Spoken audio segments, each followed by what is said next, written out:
तुलसीदास जी ने कहा, मुझे राम जी से मिलवा सकते हो? प्रेत ने कहा, अरे हम मिलवा सकते तो प्रेत होते, पर एक व्यक्ति है जो आपको मिलवा सकता है। आपने मेरा इतना उपकार किया है, हम आपको बताते हैं। अयोध्या में हनुमान गढ़ी के पास राम कथा होती है, उसमें कोढ़ी बनकर हनुमान जी आते हैं। सबसे पहले आते हैं और सबसे बाद में जाते हैं। उनके पैर पकड़ लो, उद्धार हो जाएगा। तुलसीदास जी उस कोढ़ी के पास गए तो दूर हट गया, फिर नज़दीक गए, फिर हट गया। वो अपने को हटाता जा रहा, वो पास जाते रहे। अंत में कथा खत्म हुई, कोढ़ी ने भी प्रणाम किया और चलने लगा। तुलसीदास जी ने पैर पकड़ लिया। कोढ़ी बोला, अरे भाई मैं कुष्ठ रोगी हूँ, मेरे पैर क्यों पकड़ते हो?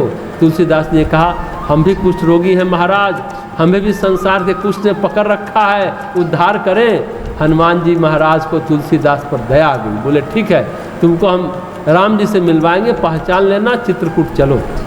तो चित्रकूट का तुलसीदास जी के जीवन में बहुत बहुमूल्य स्थान है। वहाँ आए, एक दृश्य देखा, दो घुड़सवार श्यामल गौर शरीर वाले जा रहे हैं। तुलसीदास जी चकित रह गए, पर पहचान नहीं पाए। हनुमान जी ने कहा, राम जी से भेंट हुई, मिल लिए?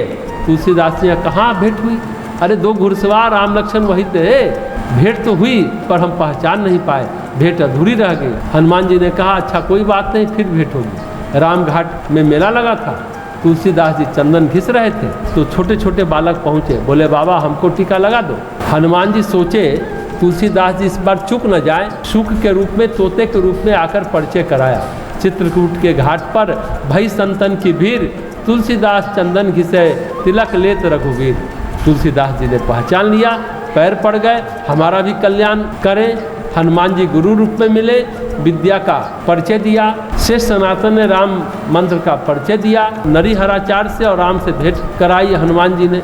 तुलसीदास जी का ज़्यादातर आगे का जीवन काशी में रहा, भोले बाबा के नगरी में।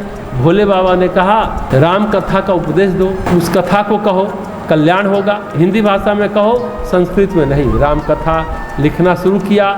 अनेक दिन में अनेक बाधाएं, पंडितों का विरोध। तुलसीदास जी कहते हैं, राम कथा ऐसी है जिसे भगवान शिव ने रचा, अपने मन में रखा, तभी तो इसका नाम रामचरितमानस पड़ा। रचि महेश निज मानस राखा, पाई सुसमय शिवासन भाखा। भगवान शिव ने इस चरित्र को मन में रखा, तभी तो रामचरितमानस है। जब राम कथा लिख गई, पंडितों ने कहा, इसे जलाओ, ये ठीक नहीं है, शास्त्र विरुद्ध है। तो वे मधुसूदन सरस्वती के पास गए, वेदांत के बड़े विद्वान, महान तपस्वी, परम विद्वान, महान पंडित, उच्च कोटि के संत, अद्वैत वेदांत को मानने वाले, बहुत ख्याति थी पंडितों के बीच।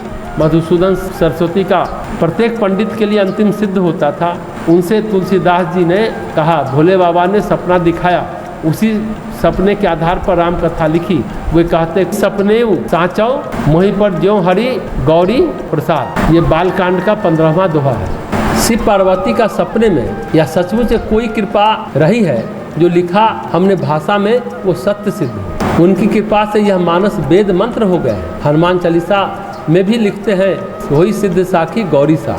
भगवान शिव साक्षी हैं, भगवान शिव के साथ अपने संबंध का निरूपण करते हैं। कहते हैं, वंदे बोधमयम नित्यम।